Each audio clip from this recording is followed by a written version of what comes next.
నమస్కారం. ఈనాటి మన చారిత్రక విశ్లేషణకు స్వాగతం. ఈరోజు మనం ఒక ప్రాచీన సామ్రాజ్యంలో జరిగిన ఒక నాటకీయమైన సంఘటనను చూడబోతున్నాం. చరిత్రలో అత్యంత శక్తివంతమైన ఒక మహా సామ్రాజ్యం, అందులో జరిగిన ఒకే ఒక చిన్న సంఘటన మొత్తం రాజ్యాంగ వ్యవస్థని ఎలా కుదిపేసిందో ఆధారాలతో సహా డీకోడ్ చేద్దాం. సరే, ఇక ఏమాత్రం ఆలస్యం లేకుండా నేరుగా అసలు విషయానికి వెళ్ళిపోదాం. ముందుగా మనం ఈ సంఖ్యను చూద్దాం. 127. ఇదేదో మామూలు నంబర్ కాదు. అహష్వేరోషు అనే మహారాజు పరిపాలించిన సామ్రాజ్యపు విస్తీర్ణం. మూల గ్రంథాల ప్రకారం ఈ రాజు ఏకంగా భారతదేశం నుంచి కూషు దేశం వరకు, అంటే అక్షరాలా 127 సంస్థానాలను పరిపాలించాడు. ఒక్కసారి ఊహించుకుందాం, అప్పట్లో ఇంతటి విశాలమైన సామ్రాజ్యాన్ని కంట్రోల్ చేయడం అంటే మాటలా? ఇంత అపరిమితమైన అధికారం ఉన్నప్పుడు పరిస్థితులు ఎంత పటిష్టంగా ఉంటాయో మనం ఇట్టే అర్థం చేసుకోవచ్చు. అయితే ఇదంతా ఎక్కడో కల్పించిన కథగాదు సుమా. నేరుగా ప్రాచీన చారిత్రక ఆధారాల నుండి తీసుకున్న అహష్వేరోషు రాజు అలాగే వష్టిరాణిల వృత్తాంతమిది. నాటి పాలనా వ్యవస్థలు, రాజరికపు చట్టాలు, వాళ్ల నిర్ణయాలు అసలు ఎలా అమలయ్యాయి అనేది చెప్పే ఒక పక్కా ప్రాచీన రిపోర్ట్ అన్నమాట. అందుకే ఈ ఆధారంలో ఉన్న ప్రతి పదాన్ని మనం చాలా జాగ్రత్తగా పరిశీలిద్దాం. అసలు కథ ఎక్కడ మొదలైందంటే, రాజుగారి పరిపాలనలో 3వ సంవత్సరం నడుస్తోంది. అప్పుడు ఒక అద్భుతమైన ప్రదర్శనకు తెరలేచింది. ఈ టైంలైన్ గమనిద్దాం.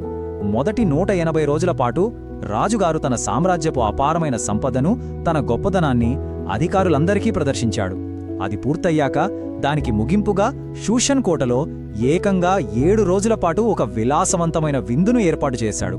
ఒక సామ్రాజ్యాధినేత తన ఘనతను ఏ స్థాయిలో చూపిస్తాడో కదా. ఆ షూషను కోటలో జరిగిన విందు మామూలుగా లేదు.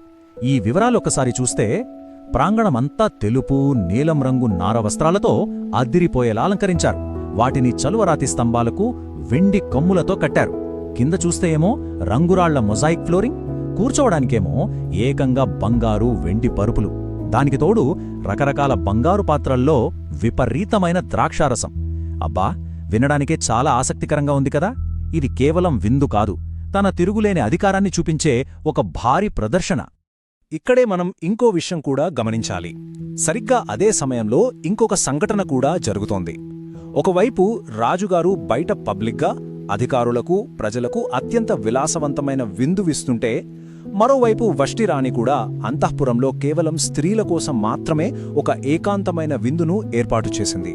ఒక రకంగా చెప్పాలంటే ఈ రెండు వేర్వేరు ప్రపంచాలు సమాంతరంగా నడుస్తున్నాయి. కాని త్వరలోనే ఈ రెండు ప్రపంచాలు చాలా భయంకరంగా ఢీకొనబోతున్నాయి. అలా 7 రోజులు గడిచాయి. 7వ రోజున అస్సలు ఘట్టం మొదలైంది. ద్రాక్షారసం సేవించి అత్యంత సంతోషంగా ఉన్న రాజుగారు తన సముఖములోని 7 నపుంసకులను పిలిచి ఒక ఆర్డర్ పాస్ చేశాడు. వష్టిరాణి చాలా అందంగా ఉంటుంది కాబట్టి ఆమె రాజకిరీటం ధరించి తన సౌందర్యాన్ని ప్రజలకు, అధికారులకు చూపించడానికి సభకు రావాలని ఆజ్ఞాపించాడు. ఇది కేవలం ఊరికే పిలిచిన పిలుపు కాదు, ఒక సర్వాధికారి జారీ చేసిన ప్రత్యక్ష ఆజ్ఞ. కానీ ఇక్కడే ఎవరూ ఊహించని ట్విస్ట్.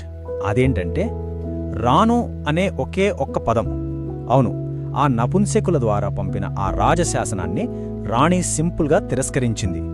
ఒక భర్త, పైగా 127 దేశాలకు రాజైన వ్యక్తి ఇచ్చిన డైరెక్ట్ ఆర్డర్ను ఆమె అస్సలు పాటించలేదు.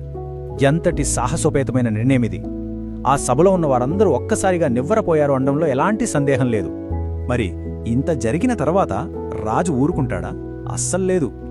ఆజ్ఞ అమలు కాకపోవడంతో రాజుకి ఎంతలా కోపం వచ్చిందంటే, గ్రంథాల్లో దాన్ని తీవ్రంగా మండిపడే ఆగ్రహం అని స్పష్టంగా రాశారు. ఒకసారి లాజికల్గా ఆలోచిద్దాం. కోట్లాది మంది ప్రజలను శాసించే ఆ మహారాజుకు సొంత భార్య తన మాటకు విలువ ఇవ్వలేదనే ఫ్యాక్ట్ అస్సలు మింగుడు పడలేదు. ఒకవైపేమో ఎవరికీ లేనంత కంట్రోల్, మరోవైపు చూస్తే ఒక వ్యక్తిగత ధిక్కారం. ఈ వైరుధ్యం నిజంగా చాలా ఆశ్చర్యంగా అనిపిస్తుంది కదా. సలహాదారుల హెచ్చరిక, షూషనులో న్యాయ సలహా.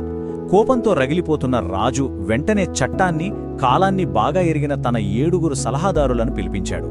ఎందుకంటే ఇదిక కేవలం భార్యాభర్తల గొడవలాగా మిగిలిపోలేదు. రాజ్యాంగబద్ధంగా, చట్టపరంగా రాణి చేసిన ఈ పనికి ఎలాంటి శిక్ష విధించాలి అని రాజు తన న్యాయ సలహాదారులను అడిగాడు.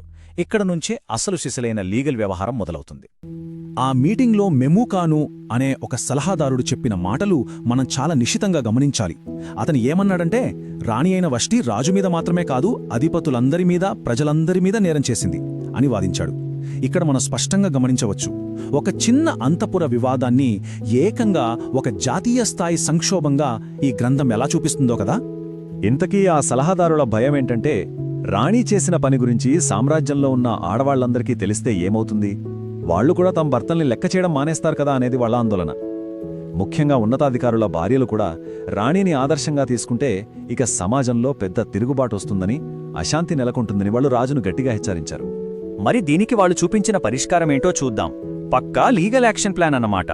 మొదటిది, వస్తీ ఇకపై రాజుగారి మొహం చూడకుండా శాశ్వతంగా బహిష్కరించడం.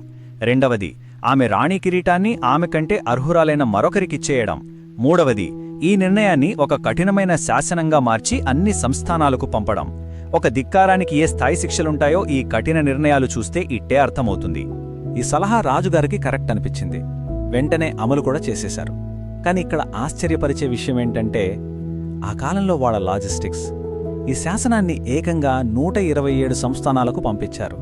అది కూడా ఎలా పడితే అలా కాదు సుమా, ఎక్కడి ప్రజలకు అర్థమయ్యేలా అక్కడ వాళ్ళ లోకల్ లిపిలో వాళ్ళ సొంత భాషలోకి అనువదించి మరీ పంపించారు. చట్టమనేది ఏ ఒక్కరికి తెలియకుండా పోకూడదు అనే ఉద్దేశంతో ఇంత భారీ ప్రయత్నం చేపట్టారన్నమాట. ఇంత భారీ కసరత్తు చేసి వాళ్ళు ఏ చట్టాన్ని పాస్ చేశారో ఇక్కడ మూల గ్రంథంలో చూద్దాం. ఆ తాకీదుల్లో స్పష్టంగా ఏమని ఉందంటే, ప్రతి పురుషుడు తన ఇంటిలో అధికారిగా ఉండాలి, అంతే. నాటి రాజరీకపు చట్టాలు సమాజంపై ఎలా రుద్దబడ్డాయో, ముఖ్యంగా కుటుంబ నిర్మాణాలను చట్టబద్ధంగా ఎలా కంట్రోల్ చేయడానికి ప్రయత్నించాయో చెప్పడానికి ఇదొక చారిత్రక వాస్తవం. మనం ఈనాటి విశ్లేషణను ముగించే ముందు ఒక ఆలోచింపజేసే ప్రశ్నను చూద్దాం. 127 సంస్థానాలు, లెక్కలేనంత సంపద, ఎవ్వరూ ఎదిరించలేని పవర్, ఇంతటి మహాసామ్రాజ్యం కేవలం రాను అనే ఒక చిన్న పదంతో ఎలా పునాదుల వరకు కదిలిపోయింది. ఎంత పవర్ఫుల్ సిస్టమ్ అయినా సరే అది బయటకు కనిపించినంత పటిష్టంగా లోపల ఉండదు, చాలా సున్నితంగా ఉంటుందని ఈ చరిత్ర మనకు కళ్లకు కట్టినట్లు చూపిస్తుంది కదా. ఈ ప్రాచీన గ్రంథ విశ్లేషణ ద్వారా ఆనాటి రాజరికపు వ్యవస్థపై ఒక స్పష్టమైన అవగాహన వచ్చిందని ఆశిస్తూ మరో అద్భుతమైన అంశంతో మళ్ళీ కలుద్దాం.